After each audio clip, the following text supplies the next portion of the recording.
Pleasure to present Professor Dr. Khaled Abdel, Professor of Clinical Oncology at Shams University, to discuss one of the most recent subjects as proton therapy for carcinoma of uterine cervix.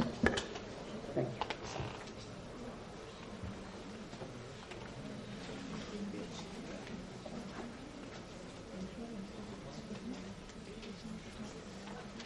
Thank you, Mrs. Chairman. Thank you all for being with us, and thank you for making my day by having all of you here right now. This is a privilege and a pleasure at the same time. So, yesterday we had the great pleasure to have Professor Dr. Mohammed Saad Zaghloul to discuss with us the use of proton beam therapy for the breast cancer cases. So I tried to do a mirror image to make the session of the gynecology today complementary to what we did with him yesterday. So I tried to have a fast look about the proton beam therapy, especially when he gave us the surprise yesterday that 57 is now purchasing a proton beam therapy facility, which will be in our hand in Egypt maybe a year or less. So, to go through, and please don't kill the messenger, because this is a very, very new topic even for me. Didn't do it myself, so it was like an essay, and I'm learning with you what about the proton beam therapy in the gynecological and especially the uterine cervix indications. This is my disclosure. So everyone has his own toy. So sometimes the toy becomes like the weapon of mass destruction. What I'm going to briefly say today, an overview and centers of proton around the world, proton therapy basics, proton therapy in uterine cervix, and the state of evidence of using proton therapy. This was a very nice paper I found published January 2013 in Nature, that discussed the history of the radiation therapy in the past 2 or 3 decades. And here we can see that by the early 1990s, we were speaking the multi-leaf collimator. And by the year 2000 and early 2000s and the earlier publications about the long-term usage of proton, we have discussed the practice of particle beam radiotherapy, even protons or carbon ions, that yield improvement of tumor coverage and sparing the normal tissue. This cascade of time can show us what is the technology is taking us through, and it's doing a lot of good jobs. So proton therapy is known for its use in cancer treatment. It was used for the first time in the early 70s in the United States of America. Later in the 90s, the pioneering US hospital-based proton facility started treating patients, true patients with large numbers. Thereafter, tens of thousands of cancer patients in the US have received different types of proton therapy. However, the number of American centers are still small.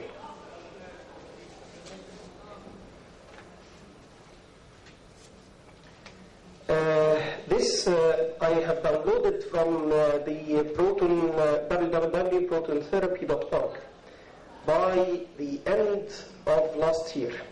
It's only just to know how rare and how expensive is such facility goes.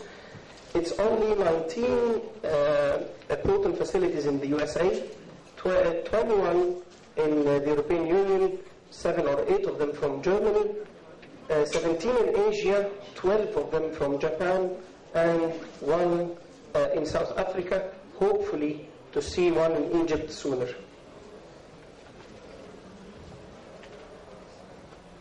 So in clinical practice, proton therapy is ideal when organ preservation is a priority. However, protons are more sensitive to organ motion and anatomy changes compared with photons. For my younger colleagues, this paper, I found it very much elegant. It was, yes, published 4 years ago, but it had the whole history, the whole procedures from A to Z about the proton. So I put, it's an open source actually, so I put the the URL for it. If you want to catch it, it will give you a lot of good idea about the whole process of treating with protons. The Institute for Clinical and Economic Review had its final appraisal document about the proton beam therapy less than 2 years ago. It states that the total radiation dose for proton therapy is delivered in the spread out Bragg peak region.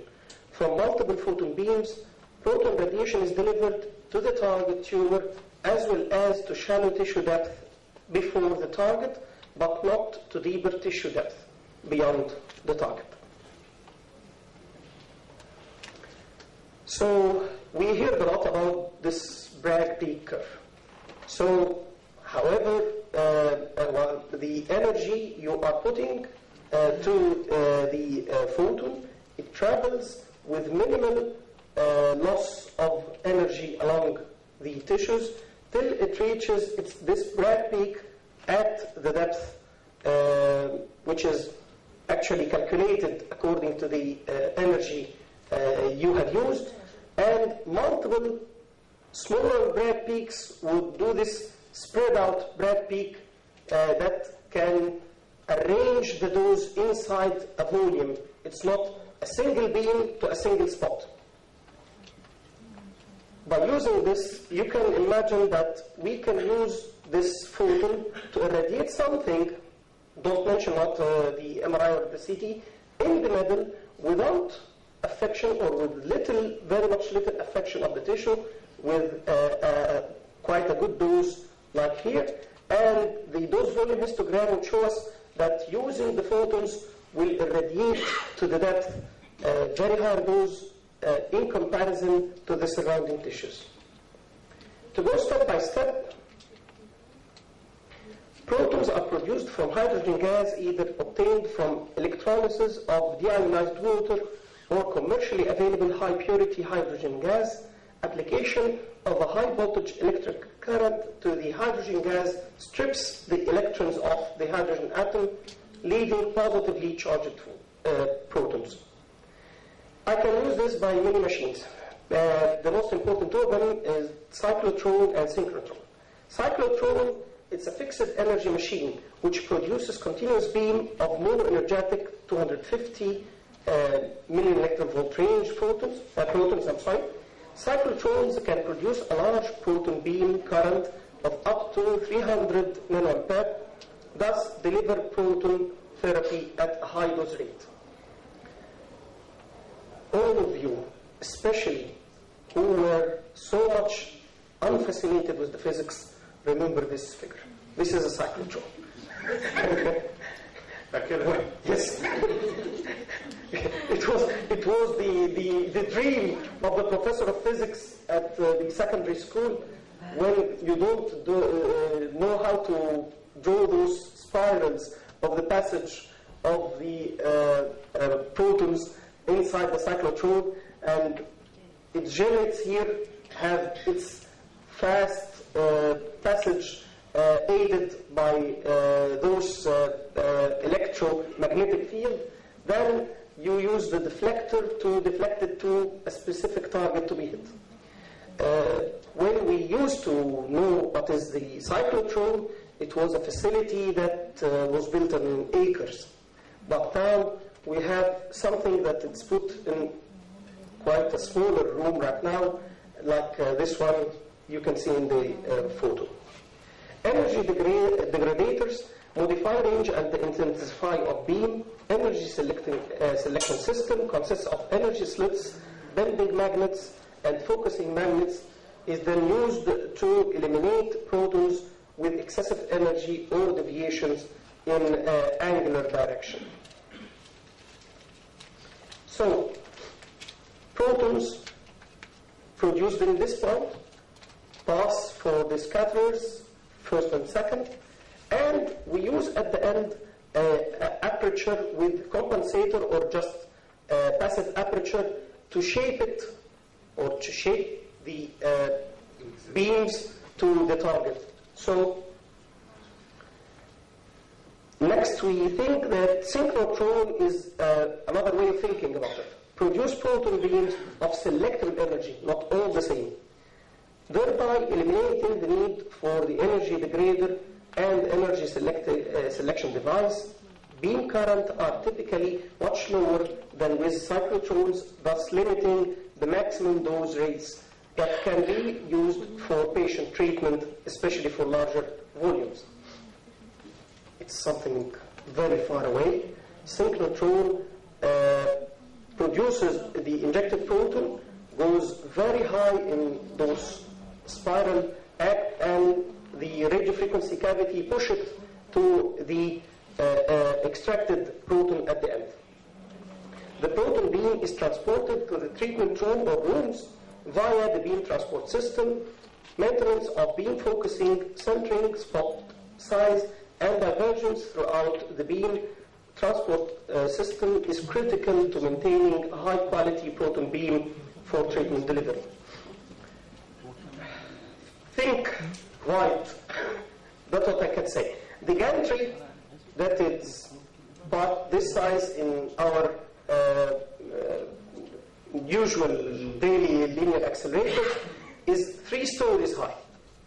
This is the patient, the poor patient, inside all of this gantry. So the cyclotron here brings out the extracted protons and push it to this electromagnets that focus and route the proton beams to one or more gantries where it specifies the treatment towards the treatment couch.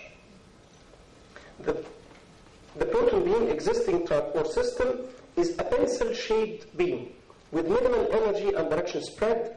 The beam has a small spot size in its lateral direction and a narrow bright peak dose in its depth. The dose distribution is not suitable for practical use, practical size of tumor.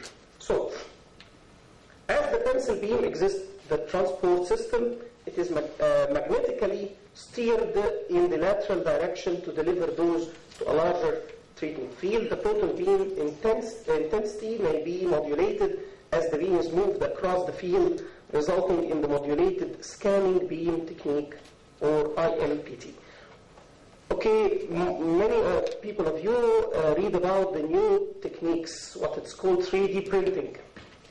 You saw it in many of the science fiction movies when the beam goes like this, building an object. This is the same idea. It goes with the beam, you put the energy you select to build up your dose as if you are brushing or painting the field in layers till it involves all the treatment volume. This is how we can describe what I have just said, how we do for a larger field with a spread of the protons. There are so many, and I use compensators or apertures, and this is how I use it with the painting technique. This is how the treatment room looks from the inside. This is the gantry. So it's a huge facility, actually. When we think about the gynecological purposes, we think first about the treatment of advanced cervical carcinoma. This is not new news. I was astonished when I found it's like 25 years ago. This paper which was published in the Red Journal some 24 years ago. It was discussing the results of patients who were treated for previous 4 years. So is there for many years. It was describing the prospects, the dreams of treating proton therapy in carcinoma of the cervix, and it ended with saying a compatible technique of well-fractionated high-dose rate intracavitary therapy based on an indwelling intrauterine tube is offered that will allow up to 10 fractions, only a single anesthetic, to be integrated with a similar number of fractions. So they were thinking about it quarter century ago. Also in the same year, 1992, potential for gain in the use of proton beam boost to a para-aortic lymph nodes that was Professor Sheikh was just moments ago describing. They said that the potential for improved control rates and increased dose may be of the order of 10 to 20% depending on the initial stage of disease. So when we think with the linear accelerator about intensity modulation, it's also a thought to be considered with the proton. So intensity modulated proton beam irradiation for brachytherapy in patients with cervical carcinoma, it was published in the year 2013. It concluded this paper that in patients who are not eligible for brachytherapy, intensity modulation, proton therapy as a boost technique additionally to external beam radiation therapy provides good target coverage and conformity with superior DVH parameters. And to discuss the dosimetric comparison of combined intensity modulated radiotherapy and proton therapy versus IMRT alone for pelvic and para-aortic radiotherapy in gynecological malignancies. It was published in Red Journal in 2012. It was thinking of intensity modulated radiotherapy, passive scattering proton therapy, and intensity modulated proton therapy to the para-aortic lymph nodes.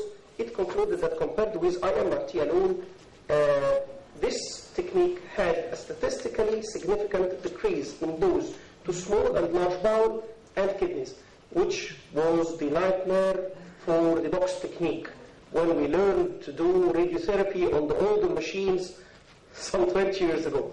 So, while maintaining excellent planning target volume coverage, if you would think that this is what I gain with the IMRT, this is how the bowels and the kidneys could be protected when I'm treating the para-aortic lymph nodes. Also, I should think about the bone marrow sparing in intensity modulated proton therapy for cervical cancer, efficacy and robustness and the range and set of uncertainties. This was published just last year and in Radiotherapy and Oncology actually. So they concluded that this study demonstrates the potential of clinical benefit of intensity modulated proton therapy in reducing pelvic bone marrow toxicity in the treatment of cervical cancer. A significant reduction of functional bone marrow volume receiving 5 to 40 gray can be achieved by this technique. Also last year in Radiation Oncology, I found this very nice open source paper. Which technique for radiation is most beneficial for patients with locally advanced cervical cancer? Intensity modulated proton therapy versus intensity modulated proton therapy, helical tomotherapy, and volumetric arc therapy for primary radiation. The conclusion for this whole abstract showed that all modern techniques were proved to be dosimetrically adequate regarding coverage, conformity, and homogeneity of the target. Proton offered the best by far sparing of small bowel and rectum, and therefore could contribute to a significant reduction of acute and late toxicities in cervical cancer treatment.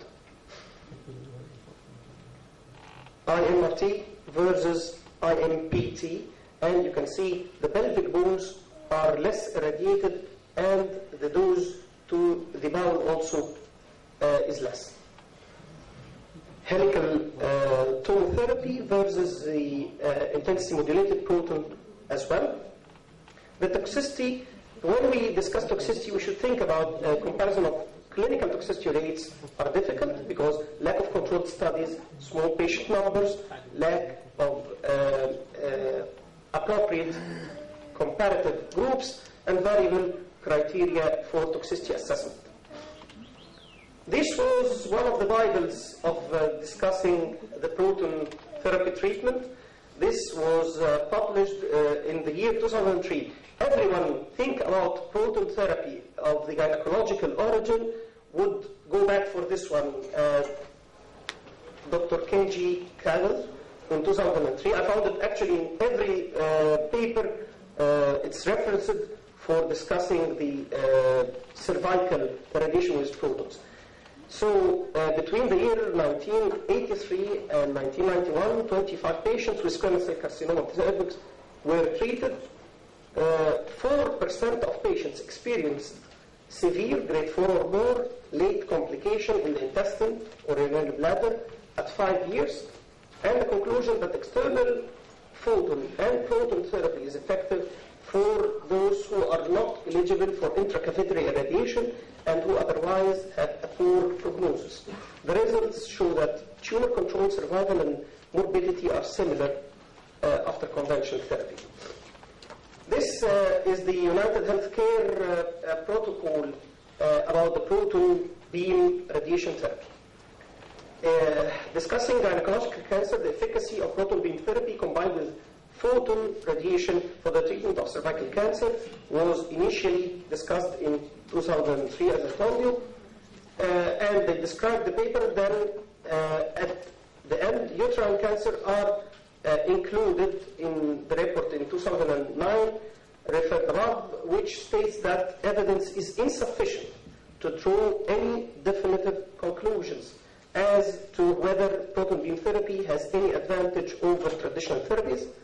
NCCN guidelines even didn't put it in any category of its recommendation till the one published late 2015. So my take-home message, I'm sorry for your time. Proton therapy is effective, conformal, and safe. Could be an alternative to brachytherapy post. ASTRO's 2012 recommendations for using proton therapy didn't contain the cervix. This was pediatric, CMS, and lung.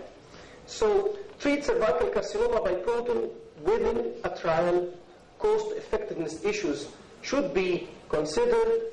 And if you have the toy, play wisely with it, please. And I hope if you started the presentation with some thoughts, you are not overloaded with much data. And thank you so much. Thank you, Professor Khaled. Any questions?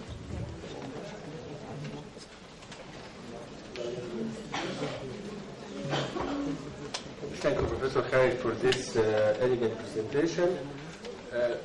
For me, proton, I will not get a machine by 20 or 30 million just for overcome. Because I can overcome things with the technique, with IMRT. For me, I think proton is the quality of radiation of the beam that kills the most hypoxic cells. This is for me is the merit of the proton. In cervix and whatever, in any tumor where I found that the resistance or recurrence is made. Go for brachytherapy then, sir. Go for brachytherapy. It's 1/10 of the cost. Still, the usage of proton therapy, in my consideration, is within the context of the new modalities, the new experimental techniques. I think even in USA, if you can believe that last year in USA it was only 10 facilities. 4 facilities in 2015 and 5 to be opened in 2016. In USA, all USA, it's 19 facilities. So it's expensive. Yes, You get my point. definitely. That it is not fulfillment. Because that, I said, the Astro didn't recommend it for me. Astro said it wasn't a trial and it is not even recommended by Astro. This is true. Thank you. Thank you so much. Thank you.